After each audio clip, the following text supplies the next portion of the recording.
Bonjour à tous, alors bienvenue, ça y est, on est lundi, j'espère que c'était pas trop dur pour vous, la reprise après le week-end, j'espère que vous avez pu en profiter. Et cette semaine, on est parti pour une nouvelle série de vidéos topo, plus sur le thème des chrétiens et du monde, c'est-à-dire un peu toutes les questions qui touchent l'évangélisation notamment. Et on commence sans plus attendre avec une question, c'est comment être catholique, défendre ses idées, mais en même temps être tolérant, alors même que ces idées n'ont plus beaucoup de sens pour beaucoup de gens aujourd'hui. Donc vous voyez bien, la question, elle n'est pas au niveau théologal, elle n'est pas au niveau de ma foi d'abord, elle est vraiment dans la question de la morale, de l'agir chrétien. Est-ce que ma manière d'agir chrétien, ma manière d'agir et aussi de proclamer la manière dont il faut agir en tant que chrétien, est-ce que ça implique que je dois écraser les autres, être intolérant, ou est-ce que je peux être tolérant, etc. Comment ça marche? Eh bien, la première chose qu'il faut voir par rapport à ça, c'est qu'est-ce que ça veut dire qu'être tolérant. En fait, être tolérant, je vais peut-être vous choquer, mais je ne pense pas que ce soit pour les chrétiens. Les chrétiens, ils ne sont pas appelés à être tolérants. Je comprends l'idée de ne pas être écrasant. Mais en fait, tolérer, ça veut dire quoi? Ça veut dire supporter avec plus ou moins de patience quelque chose de désagréable. Ça veut dire qu'une personne qui est à côté de moi, qui agit mal, je considère, au nom de la tolérance, que même si c'est un mal, eh bien voilà, pour respecter sa liberté, par exemple, je ne vais pas intervenir, je ne vais rien faire contre lui. Mais ça, c'est pas chrétien. Un chrétien, il n'est pas appelé à ça, il est appelé à beaucoup plus. Un chrétien, il est appelé à la charité, à l'amour de l'autre, à l'amour de son bien. En tant que chrétien, je ne peux pas laisser l'autre seul dans la souffrance, dans le mal, et dans le mal qu'il cause, dans le mal qu'il se cause. Et c'est pour ça qu'au nom de la charité, oui, je vois qu'il fait du mal, oui, je respecte sa liberté, et je ne vais pas aller contre sa liberté, mais je me dois d'aller le voir et de pouvoir lui dire « Mais non, ce n'est pas une bonne chose pour toi ». Ce qu'il faut bien voir, c'est que quand on fait ça, ce n'est pas un manque de tolérance, c'est un apport de charité, un apport d'amour pour l'autre.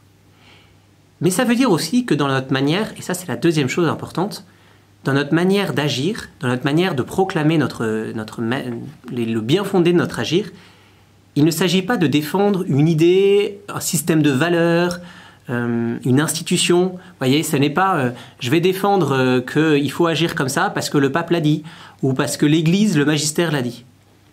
Ce qu'on veut, c'est le bien de l'autre. Et c'est ça qu'on doit viser en tout point de vue. Si quelqu'un me dit « Ah, moi je couche avec une fille tous les soirs », c'est pas une bonne chose. Mais je vais pas lui dire « C'est un mal et c'est le péché, etc. » D'abord parce qu'il pourrait pas le recevoir, et ensuite surtout parce que c'est pas ça finalement la vraie profonde raison. La vraie profonde raison, c'est qu'en faisant ça, il se détruit. Il s'empêche de pouvoir aimer en vérité, il ne va jamais s'épanouir dans son bonheur. Et donc je vais lui dire pour pouvoir lui faire du bien, pour qu'il puisse grandir dans son bonheur. Si c'est pas ça qui me motive, alors là, ça devient dangereux. En fait, quand on commence à parler, à justifier de notre façon d'agir, ce qu'il faut bien avoir en tête, c'est qu'il ne s'agit pas de gagner un débat, de gagner un combat, mais c'est de faire grandir l'autre vers le bonheur. Mais du coup, il faut que je sois bien clair avec ce que c'est justement que ce bonheur, et donc avec mes propres convictions. Si je suis chrétien, je dois avoir confiance dans le Christ. Et en tant que chrétien, je suis sûr que le Christ me donne la vraie voie. Est-ce que vraiment je crois que le Christ est le chemin, la vérité et la vie? Et le seul? Il n'y en a pas d'autre. Est-ce que je crois que son enseignement va m'apporter le vrai bonheur?